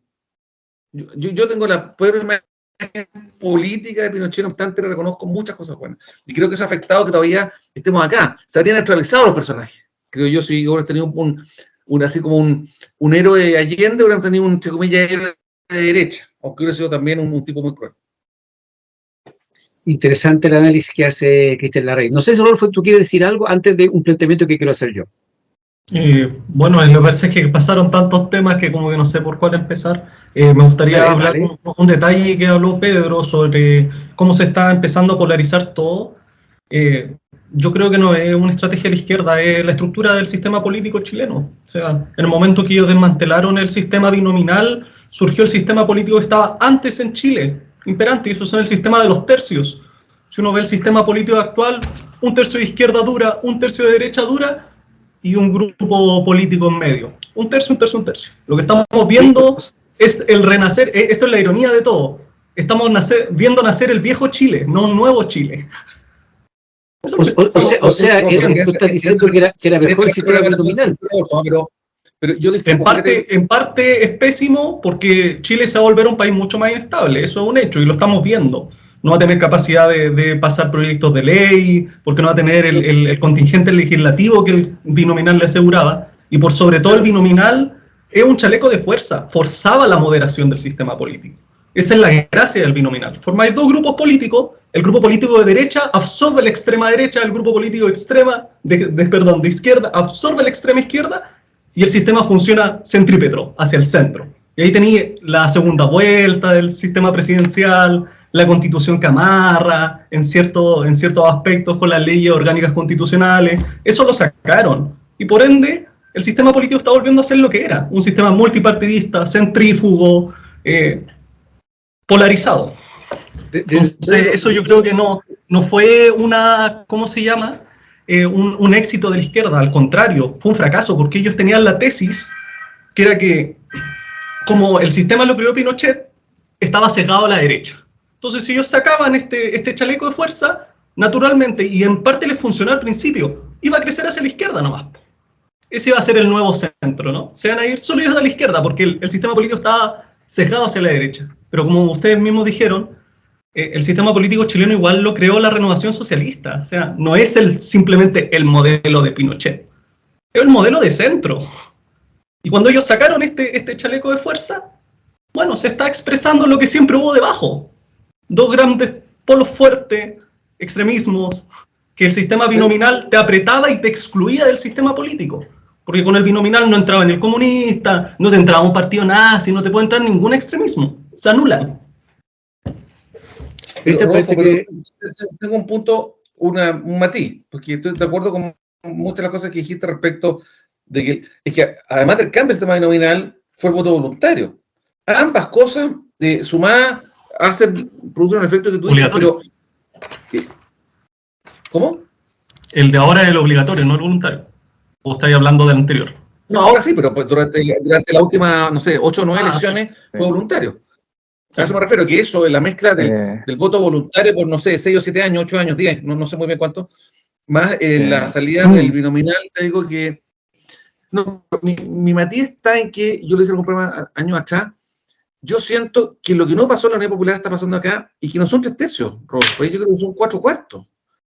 Pues tú está en lo que llaman socialismo democrático, está lo que sería Frente Amplio, está lo que es Chile Vamos y está el Partido Republicano. Ya, pero es que estáis hablando de partidos ahí, estrictamente somos 18 partidos. No, yo estoy hablando de grandes posiciones políticas. Si tú ves las elecciones en Chile, son tercios. No, Chile Vamos no es un partido. Chile Vamos es una coalición. Socialismo democrático no es un partido. Sí, pero lo que está hablando de instituciones. Yo no estoy hablando de instituciones, estoy hablando de forma como opera el sistema político chileno. Y si tú te fijas, es el mismo que el anterior. Piensa en la época de que estábamos hablando, cuando estaba el Partido Nacional, estaba la DC y estaba la UP. Un tercio. Y tú podéis ver cómo esas elecciones se van repitiendo y veis los tercios y los tercios. Es lo nuevo, es lo nuevo. Ahí donde está el masivo. En la derecha hay 2 mitades y en la izquierda hay 2 mitades. Eso no existía al tiempo de la República. ¿Estáis seguros? ¿Y qué pasa cuando se peleó Jarpa cuando estaba en la derecha y las peleas de la derecha? Igual existían eso, pero ahora la derecha no está unida. Y de centro izquierda tampoco. Entiende, eso cuando se habla de tercios, se habla de una lógica del sistema, no se habla de una alianza electoral. O sea, estrictamente tú rara vez vas a encontrar un tercio perfecto. Pero cuando se ven las discusiones legislativas, tú notas esos tercios. Porque tú ves, por ejemplo, en cualquier posición vas a encontrar, para cerrar esto, vas a encontrar una posición extrema a un lado, una posición extra y los moderados. Y eso en Chile se ve históricamente. O sea, por algo se habla de los tercios en el sistema político, y eso es del 58. No, solamente añadir que lo que plantea Rodolfo es coincidente con un documental que vi hace un tiempo que estuve analizando el tema de la crisis más allá de la pasión, y lo hace Tomic también, lo hace frente a estudiantes de la Universidad Católica de Valparaíso. Y él lo que plantea justamente es que lo que está destruyendo al sistema político es justamente esta lógica de los 3 tercios, que es el momento que tenemos hoy día, donde llega un gobierno, triunfa, pero no tiene mayoría para gobernar. Entonces ahí él planteaba que era ineludible para que esto tuviera sostén, parte de estos 2 tercios, de estos 3 tercios tenían que unirse, 2 tercios unidos para poderle dar gobernabilidad, y eso era lo que la izquierda por un lado rechazaba. Además la DC no tenía afinidad con la derecha, entonces al final era el peor de los mundos, y en parte me hace sentido porque hoy día estamos en el peor de los mundos. Hay pelea, hay riña, hay un canibalismo político porque la izquierda más dura, más radical, ha ido fagocitando a la centroizquierda. La derecha está pasando pasó en las elecciones más de centro, pasó por una situación parecida por la derecha más dura. pero inclusive el sistema político podría facilitar que grupos más extremistas ingresen al juego y radicalizar y volatilizar mucho más nuestra política, porque muchos de ellos están viendo inclusive en Kast ya que hay una moderación, y en republicano un revival de lo que fue la UDI noventera, entonces ni siquiera es la UDI ochentera. Entonces podríamos tener más sorpresa en el espectro que llamamos derecha y en el espectro que llamamos izquierda, porque muchos ven, ya no hay que olvidarse que cuando Boric firma el acuerdo del 15 de noviembre. Entonces, el sistema volatiliza y precariza y fragmenta mucho más que el binominal. Eso es un hecho, pero fue obra de los políticos. El tema del voto voluntario también fue obra de estos nuevos políticos que apostaban a que la ciudadanía tenía que votar libremente, sin coacción, y eso también nos llevó a que teníamos también una omisión de voto relativamente alta, que estaba ya morigerando el sistema. Entonces, creo que en parte, y no solamente por esto, también por el alza de los campamentos, el tema de los indicadores de pobreza, estamos retornando literalmente, como algunos quieren románticamente, a los 90, y nos estamos acercando incluso en algunos indicadores a los 80, y quizás en otros en los 70. Qué triste eso, pero sí.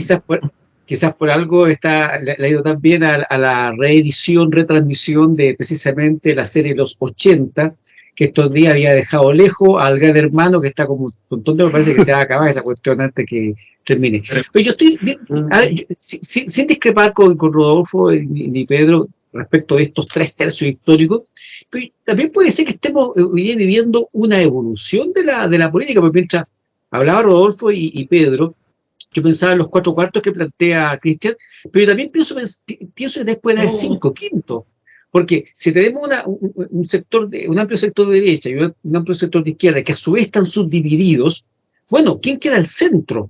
Siempre hay un montón de huérfanos en el centro que de repente no hayan para dónde ir. Quizás estamos viviendo una verdadera evolución en cuanto a la conformación de estos grupos históricos de los cuales se está hablando. Entonces, Rodolfo, si quiere decir algo más, porque yo les quiero plantear... Sí, un pequeño detallito. En general, cuando un sistema político se atomiza, no evoluciona, involuciona. O sea, en el caso de Latinoamérica, somos un continente lleno de países llenos de partidos políticos. Hay que ver a Brasil nomás, hay que ver a Perú. Entonces, atomizarse no diría que sea una evolución en el caso latinoamericano. Al contrario, implica más dificultad para pasar las leyes, más dificultad a la hora de legislar, todo lo que se tenga que hacer. Entonces, sobre eso. Efectivamente, por eso, y más allá del resultado de este nuevo intento constitucional, que ha pasado piola, que está muy moderado, no genera polémica, muy ordenadito el actual proceso, independientemente de ese resultado, parece que una idea que hace mucho sentido a muchos es la reducción de la cantidad de parlamentarios. Y otros plantean también algo más radical todavía, que es la revisión de las jurisdicciones, de los territorios parlamentarios, para que sea mucho más democrático. Tema que hemos tratado en otros capítulos de Ciudadanos en Línea y que seguramente volverá a tratar más adelante. Pero yo les quería plantear lo siguiente. Nos quedan dos cosas. Una, que tenemos que elegir al tarambana del capítulo. Yo ya dije que Gonzalo Vinter está ahí sumando puntos. Pero antes de eso quiero llevarlos a Francia. Porque, a ver, no sé si soy yo el que tiene esta percepción. Recordemos que los desórdenes que ha vivido Francia en las últimas semanas parten a propósito de una situación muy lamentable. Un joven de 17 años que conducía un vehículo, parece que de alta gama, un Mercedes-Benz amarillo, se escapa de un control de tránsito y lamentablemente el funcionario que estaba a cargo del procedimiento le dispara. Uno podría perfectamente pensar que hay un uso excesivo de la fuerza en este caso.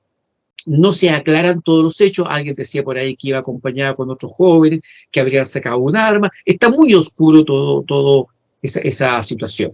Pero más allá de eso, a mí lo que me llama la atención, caballeros, es la reacción de ciertos sectores del pueblo francés, que a mí no me parece que sea espontáneo. A mí no me parece que aquí tengo en una de mis pantallas, estamos hablando de 40.000 agentes de policía movilizados para patrullar ciudades de todo el país.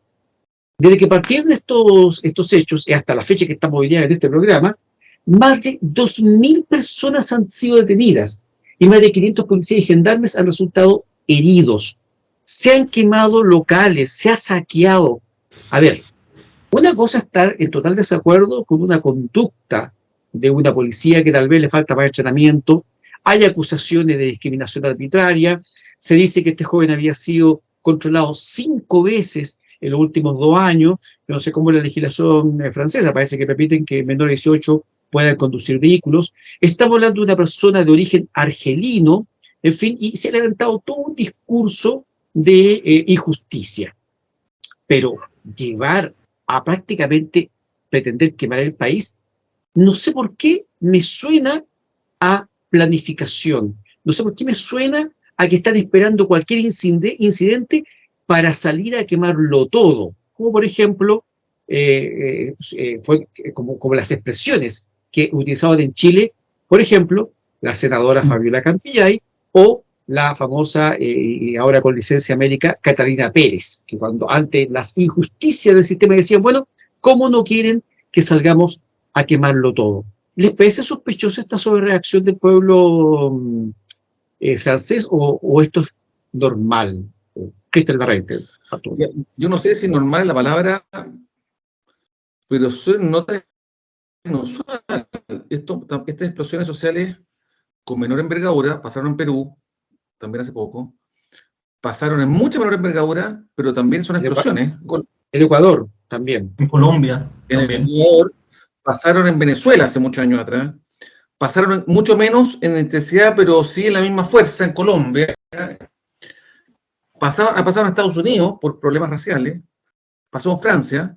Entonces, yo no logro ubicar un elemento común, no obstante que yo creo que hay todavía elementos para pensar que el octubrismo fue al menos parcialmente planificado, me refiero a las estaciones particularmente, pero evidentemente no puede ser todo planificado, es demasiada la coincidencia, pero hay una cierta mezcla entre mucha expectativa, mucha información mala buena y mucha rabia.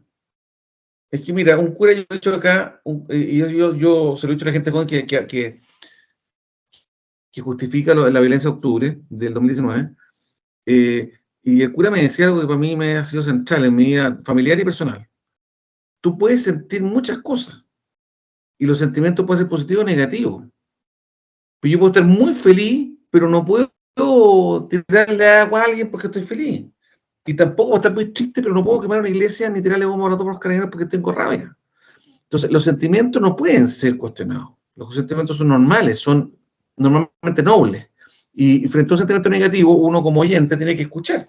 Si lo que es criticarle es cómo se expresa ese sentimiento. Entonces, viendo tal vez un poquito sociológica mi explicación, no sé si es la palabra, pero yo no logro ver entre todas estas explosiones sociales, la de Perú fue peor. En la de Perú quemaron policías vivos, ¿no? La de hace 3 meses, 7 meses.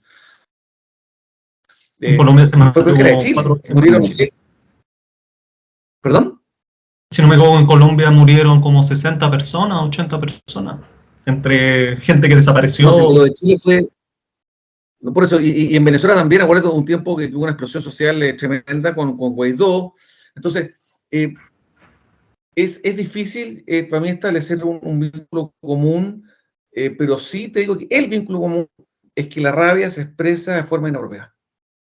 Creo yo que no sé si es de hecho, es lo que me surge pensar, porque estamos hablando de países totalmente distintos en tradiciones políticas, en niveles de desarrollo, porque Ecuador, Perú y Chile contra Francia, entiéndeme que Francia es un país, se supone, que totalmente laico, no un tema religioso, o sea, puede tener implicancia religiosa, pero el cristianismo en Europa en general está totalmente decaído. Ahora, no logro encontrar un vínculo. Sí, hay que tener en cuenta eso, sí que en Francia eran principalmente inmigrantes, no sé si se cuenta en el caso de si ellos son laicos o no. Ahora, eso ya es otro tema. Y probablemente son musulmanes, el 90% de esos inmigrantes son musulmanes. Sí, quería agregar que el tema de Francia, bueno, también hubo réplicas en países fronterizos, Bélgica y Suiza. Y en Suiza, de los detenidos que hubo en protestas, no me acuerdo si era Lucerna u otra más, voy a decir, 20 de 20 detenidos, 2 eran suizos y los demás eran migrantes, también de origen musulmán. Yo creo que Europa está pasando por un tema, y va a ser un tema, de su población migrante y si están o no alineados con esa lógica laica que planteaba Cristian. Creo que ese es el debate también en otros países, porque además la población tradicional occidental tiende a disminuir y esta población migrante tiende a ascender. Entonces se va a generar una disputa en algún momento. Yo creo que el modelo como tal puede tener similitudes, pero en América Latina sí yo tengo la presunción de que el formato tiene elementos mucho más comunes y similares, y se fue replicando escalonadamente hasta llegar, literal, tuvo una secuencia norte-sur. También había algo parecido en Bolivia, y finalmente llega a Chile. Y la condición y la forma es absolutamente inorgánica. No hay un partido efectivamente o un movimiento concreto que lidere. Son muchos grupos pequeñitos, pero lo que asombra siempre es que de alguna manera tienen una certeza y una asertividad para lograr objetivos y atacar puntos neurálgicos de la ciudad. Entonces eso también matiza un poquito que no sean planificados, pero con una coordinación a lo menos y una intencionalidad también allí. Y que no tenemos los antecedentes hasta el día de hoy realmente de lo que sucedió. Hay mucha teoría, incluso algunos dicen conspirativa, hay presunciones, pero hay cosas raras. El tema del efecto que logró incendiar el metro colisionó y colapsó la ciudad. El tema de la red de buses también. Este camión que llegaba a Plaza Italia a dejar piedras no era casual. Entonces, hubo elementos que pueden dar luces de una manifestación revuelta caótica y otra de una acción en medio de ese caos coordinada, porque es el mejor escenario. Si hay algo caótico, que un grupo organizado, pequeñito, puede actuar, es mucho mejor porque pasa absolutamente desapercibido. Entonces, pero no hemos tenido ningún antecedente al respecto. Y claro, pues Perú aprendió, yo creo, que la lección de Chile. Perú cerró fronteras, Perú controló redes y Perú obviamente actuó mucho más duro. De hecho, le prohibieron la entrada a Evo Morales. Se pelearon a Evo con Morales, a nuestro diputado Gutiérrez también, que iba a comprar a Tacna también y no lo dejaron pasar. Tampoco. Fueron inteligentes diciendo, este tipo no. Claro. Oye, ojo, y importante también las palabras del general Rosas. O sea, yo creo que muchos que estuvieron en esa revuelta tienen que pensar hoy día, mira lo cerca que estuvimos de tomarnos el poder, luego de escuchar al general Rosas diciendo que si no es por Carabineros, el gobierno de Sebastián Piñera hubiera caído. Quedamos ahí impresionados. Ojo, y también voy a recordar lo que dije al principio, esta sanción que se le aplicó a Jair Bolsonaro de inhabilitarlo. Algunos están diciendo que van a ser más de 8 años, porque hay unos temas técnicos jurídicos en su caso, que no está totalmente cerrado, pero por lo menos hasta el momento tendría una condena de 8 años de inhabilitación.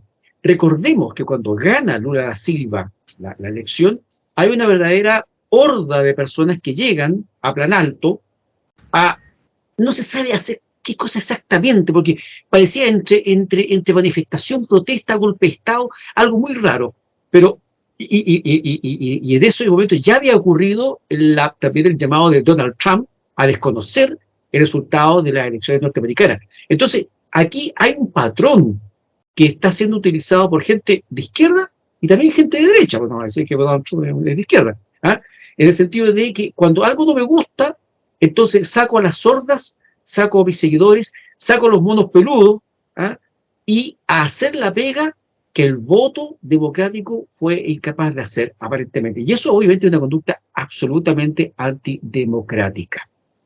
No sé si alguien más quiere decir algo sobre este punto, porque tenemos que pasar a la elección, primero a promover las candidaturas de los tarambanas de este capítulo. Que ya dije yo, por lo menos hay uno que tengo clarísimo, que lo pongo de candidato, que es Gonzalo Vinter, por esta frase de carácter matemático, estadístico, de que nadie puede pretender que en un gobierno no haya gente corrupta. Y mientras más gente haya en el gobierno, mientras más grandes sean los gobiernos, más corruptos van a haber. No parece una frase muy afortunada.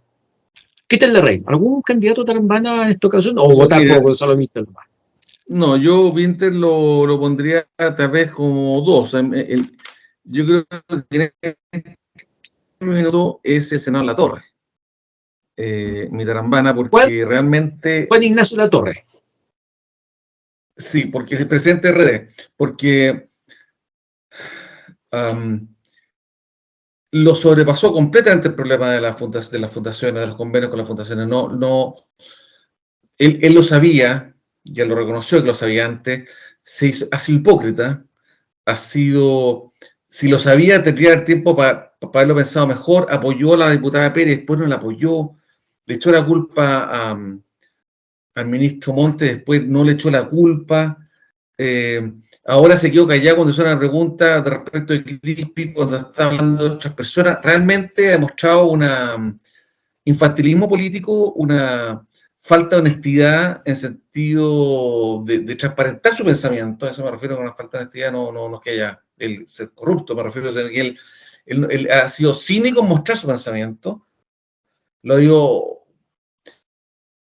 Y eso habla muy mal. Bueno, RD está realmente, yo no sé si en la historia reciente de Chile un solo partido político en tan poco tiempo haya tenido tantas bombas, porque la UDI ha tenido hartas bombas, pues RN también, la de Sepa que digo, todo, pero en tan poco tiempo, concentrado en casi un mes, ha sido demasiados problemas. Yo me voto a él porque creo que ha sido alocado, despreocupado, hasta irresponsable. No ha planificado sus comunicaciones, no se ha puesto de acuerdo en el mejor sentido de la palabra con la gente del partido para sacar esto adelante.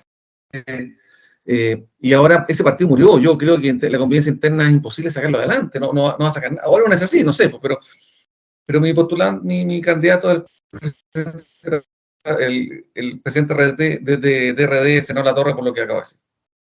Por una notable impericia que ha demostrado Ignacio Latorre. Pedro Iturrieta, ¿algún candidato en particular o te sumas o votas por alguno de los ya presentados? Estaba pensando que vamos a tener que reformular las nominaciones, porque claro, Tarambana uno pensaría que es más propio de Vinter, como que habla y por naturaleza le sale la tontera. Cabezas de pescado. Cabeza de pescado, claro. Yo creo que la descripción que hace Cristian de Latorre es muy buena, pero lamentablemente tiendo a pensar que no lo hace como Vinter, no le sale, es mucho más astuto, mucho más racional Latorre, por lo tanto, para Tarambana alocado no creo, que tendría que buscar otro calificativo, pero me inclino por ambos, yo creo, porque...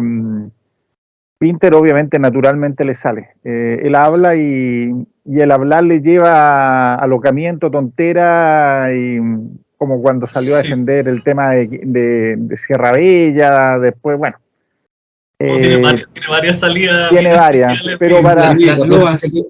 Una vez admitió que no sabía lo que era el neoliberalismo, esa fue bien especial. Sí. No, yo diría que... Cuando dijo que que había que colocarse de acuerdo qué es lo que significaba neoliberalismo. Y lo dijo en Twitter, así es como, me estáis leseando, lleváis 10 años weando el neoliberalismo y no sabéis qué es. Exacto. ¿En serio? El tarambana permanente, Vinter. Oye, apoyaría también. Ese va a ser el premio que le vamos a otorgar a Cristian, a Gonzalo Vinter, y así lo sacamos al tiro del concurso para que no quite punto otro. Yo creo que le vamos a dar la chance a Latorre también, porque Vinter es casi como de la casa para los tarambanas, en realidad, de motu propio. Vamos a hacer como el Festival de Viña, cuando un artista era muy bueno, entonces ya no había qué premio darle, crearon la gaviota de oro. Exacto. Le vamos a dar la tarambana de oro, entonces, exacto. Lo premiamos de una vez para siempre. Exacto. Y lo sacamos y pactamos entonces, no lo candidateamos nunca más, porque si no, para que haya más competencia. Causa, listo. Ya, entonces, en definitiva, disculpa, Pedro, ¿tú te quedas con la Torre también? Sí, lo voy a apoyar a la Torre, porque Inter Ya. ya es de la casa. Rodolfo Jara, ¿tienes algún candidato o quieres votar por alguno de los candidatos que No, hay? yo había al principio, antes de la grabación, habría propuesto también a la Torre, porque no se ha pasado. De hecho, me parece que no estoy seguro de esta, pero si no me equivoco, el último caso de la Torre fue decir que el presidente sabía, admitir que sabía, para luego que apareciera Camila Vallejo para decir que no sabía. Esa Sí, fue... se generó un enredo, una tole-tole, efectivamente, el presidente se enredó. Hay un video, está clarísimo, donde el presidente habla, dice cosas, y al final quedamos todos mirando qué fue lo que dijo al final, no se entendió, y sale Camila Vallejo, sale el ministro de Justicia, todo, oye, es que es una cosa impresentable. Los ministros saben explicar lo que quiso decir el presidente. Y lo contradicen para más remate, ni siquiera lo explican. O sea, cuando debe ser al revés, si hay cierta cacofonía entre los ministros, bueno, sale el presidente y pone orden. Esta cosa es así. Pero tienen que salir los ministros a ordenarle el discurso al presidente Boris, y en parte eso tiene que ver con las señales, con los mensajes que ha dado en la Torre, que se negó, ojo, en un punto de prensa en el Congreso, se negó directamente a responder una pregunta respecto si le había informado al gobierno directamente, a Miguel Crispi del segundo. Digo, eso no lo voy a responder. O sea, es algo impresionante, tal como dice Cristian Larraín, es de una impericia, una incapacidad enorme. Porque entre que no sabe qué decir, pero tampoco es transparente, porque no quede tonto, sino que la dice por parcialidad. No, claro, ¿qué es lo que apunta Pedro? O sea, tal vez en el caso de Winter, uno hasta se ríe y dice, bueno, este gallo, uno no sabe si es tonto, se hace, y cosas por el estilo. Pero parece que ustedes identifican una cierta malicia que hay ahí, algo oculta, estoy hablando de la Torre, no es transparente, en fin, dicen por ahí, como dicen por ahí los antiguos, como siempre han dicho, más rápido se pilla a un mentiroso que a un ladrón. El problema es que parece que aquí tenemos mentirosos y ladrones. Muchas gracias, caballeros, por esta votación. Queda entonces, como el tarambana de este capítulo, Juan Ignacio Latorre, senador y presidente de Revolución Democrática, el partido que está en el ojo del huracán, de este caso, convenios que no termina, que cada día, cada semana aparecen nuevas aristas, y muchos prevemos que esto no va a terminar para nada bien, ni para Convergencia, ni para Revolución Democrática, ni para este gobierno del presidente Gabriel Boric. Y vamos entonces también a otorgarle el tarambana de oro permanente a Gonzalo Winter por sus esfuerzos permanentes también por destacar en la agenda pública con frases y con expresiones cada día más entretenidas, más interesantes, que el panel por lo menos lo ve con cierta simpatía. Entonces uno dice, no es tan malo, pero porque nos hace reír. Siempre los psicólogos dicen, ¿cierto, Pedro? Que las personas que hacen reír al final terminan cayendo bien, un poco lo que pasaba con Piñera también. ¿Cómo nos reíamos de las cosas de Piñera? Las piñericosas. Salieron dos libros de piñericosas. No le cae bien a nadie. Yo soy peñerista, pero Piñera le cae solamente a su mujer, si no es ¿cómo? Y yo soy peñerista, usted sabe que yo lo defiendo harto, pero con simpatía nada. No, pero es que justamente yo creo que Piñera, como hacía esfuerzo por caer simpático, la gente termina riéndose. Ahora, no sé si le caía bien o no, pero desde que nos reímos mucho con Sebastián Piñera. Me contaron, yo no soy muy culto, pero me contaron que Nietzsche, el filósofo, escribió un libro que se llama Hacia los Zaratustra, y dicen que el personaje de Zaratustra, que a todo esto es un personaje histórico, después lo supe, siempre llegaba a la casa de las personas con un payaso al hombro. En el fondo con la risa, con el humor. Llegaba a entrar a una casa con un payaso, todo la gente, un payaso es un poco lo que dice, la gente simpática puede entrar muy bien en muchos ambientes, y los estafadores son todos simpáticos. Claro, bueno, el problema es que son tan simpáticos que salen con los chistecitos. Exacto. Y esos chistecitos salen caros. Muchas gracias, caballeros. Quiero agradecer entonces a Rodolfo Jara Muñoz, vicepresidente de la Fundación Conectemos Barrio, por habernos acompañado en esta ocasión. Espero que te tengamos en otras ocasiones, Rodolfo, también. Y a los panelistas clásicos que están acompañando en este capítulo 10 que estamos finalizando en este momento de la 4ª temporada de Ciudadanos en Línea. Muchas gracias, Rodolfo, Cristian y Pedro, entonces, por esta grata conversación. Y nos vemos en la segunda quincena de julio. Como siempre digo, Dios mediante. Nos vemos.